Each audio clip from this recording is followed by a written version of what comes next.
Where am I looking? Oh, peace. This is Beautiful SeeAsia of a Queen by all means. Representing Jersey always with the love. But we got a special Georgian peach. She really Northeast blood, like, you know what I mean? You know. Who that is? Who that is? Oh, that's my mama. Taj Anwar from the ATL, you know what I'm saying? Representing y'all. I wanted to, I put her on the spot, quick interview, whatever. That's how we do. Real quick, sis.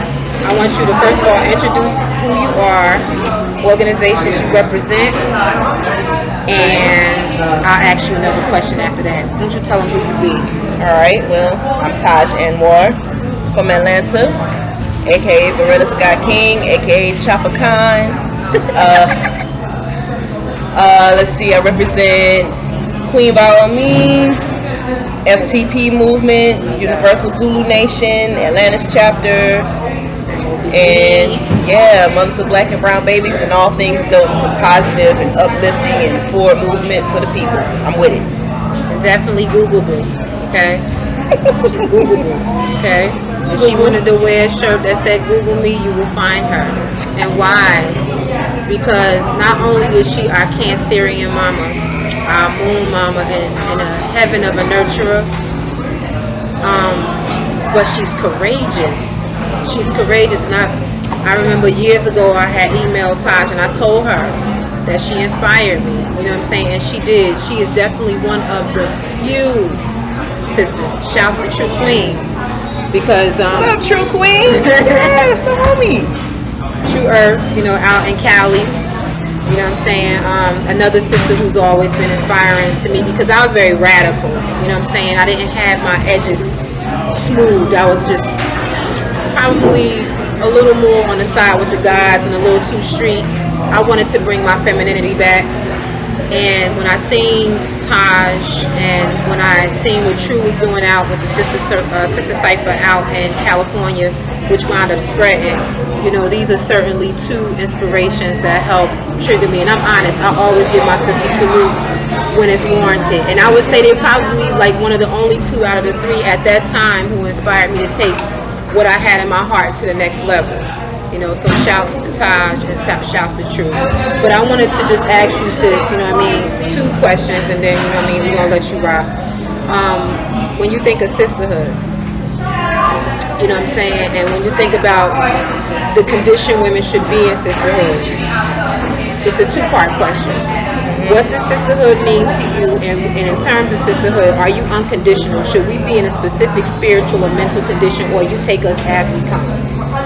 Well, for me, sisterhood, everybody who knows me knows I'm 100% sisterhood 100% of the time. So I really don't give a fuck what you get down with, who you pray to, what you eat. You can eat a slab of ribs or you can eat a raw cabbage salad. I really don't give a fuck. You wear a hijab, head wrap, baseball cap, blonde weave down to your ankles. I really don't give a shit. If you a woman, I'm rocking with you. If you trying to go forward, I'm cool with that, because a lot of these sisters out here, man, like you rocking the natural shit on your head, but in your heart and in your mind, your shit is unpure. So I really don't give a fuck about what you eat or what you wear or none of that stuff. Right. If you a woman, you got a womb, I'm down, and I'm always down to build 100% of the time. As long as you come from a pure place, I can rock with that, you know. And sisterhood should be 100% of the time. We ain't gotta agree to everything. As long as we can come together on one accord when it's time to come on one accord, we should do that. It really doesn't matter what our personal choices are for ourselves, as long as we for the upliftment of particularly the sister of color, Asian, Black, Latina. It's all just different shades of African any damn way. So as long as we are trying to uplift one another, it is the whole world. Exactly. It's different shades of Africans. Exactly. So as long as we trying to move forward, I'm cool with that. All that other bullshit is irrelevant to me. I really don't give a fuck about what you study, what book you done read. I really don't give a fuck. What do you think is, well, when you think about like your life and your experience in sisterhood, what has been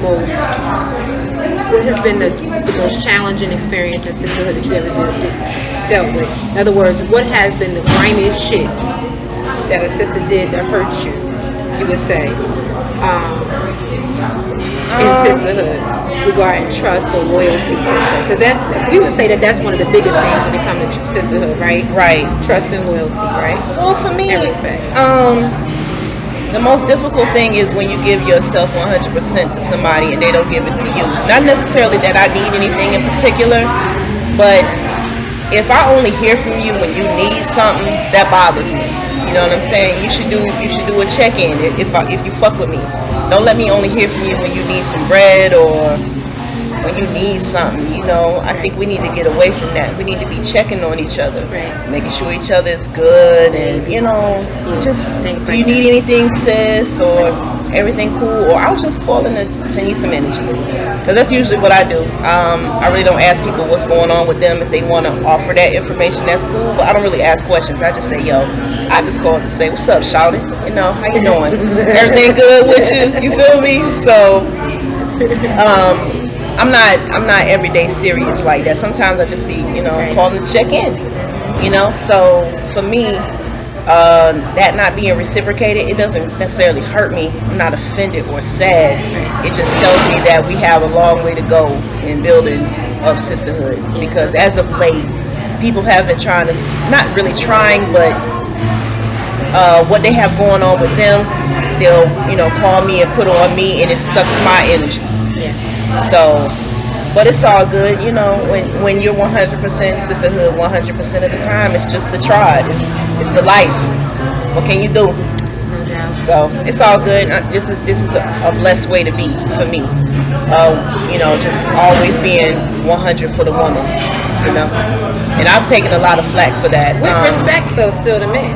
Of course. I've taken a lot of flack. I've taken a lot of flack for being 100% sisterhood. Some people misunderstand that as meaning that I'm a lesbian, right. Or I'm anti-men. And it's not that. Yeah, it's definitely not that. But the women need something separate from the brothers to build each other up. Last question: when you think of queenship, a woman's regality, something that she can claim to hold herself in supremacy within herself, not necessarily to others, but holding herself in a higher regard. When you think of three initiatives that they can take to begin to walk that path, because I'm sure you get a lot of sisters, as I do, who ask, how do we start the path? What do we do, right, in order to feel good about ourselves? You look like you feel strong about yourself and feel good about yourself. What is the steps taken when you think of the first 3 steps that a woman should take to get to supremacy within herself, queenship, the road to that? What should she do? Well, for one, I think you got to meditate on what that means to you. Nobody should be able to define your womanhood. You define what that means for yourself. Right. Like I said, whether or not you wear a hijab or you wear booty shorts, you gotta feel good about you and your choices and how you choose to walk. You gotta walk with your head high. Whatever you choose to put on that day, that doesn't define who you are on the inside. It just defines what you put on. Clothes are just covering anyway. Right. Number 2, you really need to build on self. Woman's self-esteem is like really in the trash can, and a woman has to build her own self-esteem. Nobody can take it or give it to you. You have to build that yourself. You have to define it for yourself. And for some of us, it takes years. I didn't find my womanhood until I was like 30. And brothers, you're helping with that, with your standards and your criticisms and your judgment. Exactly. But see, even still with that, just because somebody misjudge you or, say something negative about you, you still should be able to hold yourself in high regard. No matter what is said about you or to you to tear you down, nobody should be able to take your crown from you and knock your crown off your head. You always walk with your head up high. Keep that high crown in position on your head. Don't ever let anybody snatch your shit. If you take it off, that's you taking it off. Nobody should be able to take that from you. And number 3. So keep your crown. That's number 2. That's right. Number 3, I would say to study the elders. My elder is Queen of Fool.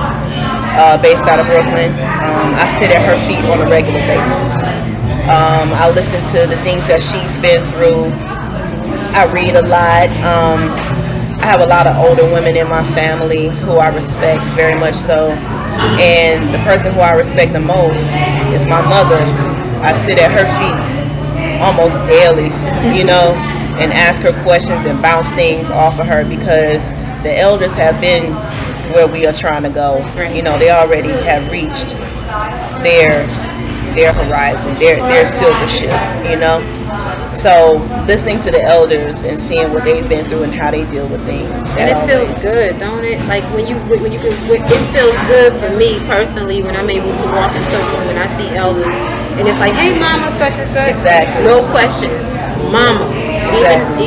Even on the internet, if I know that I'm talking to someone that's older than me, mama.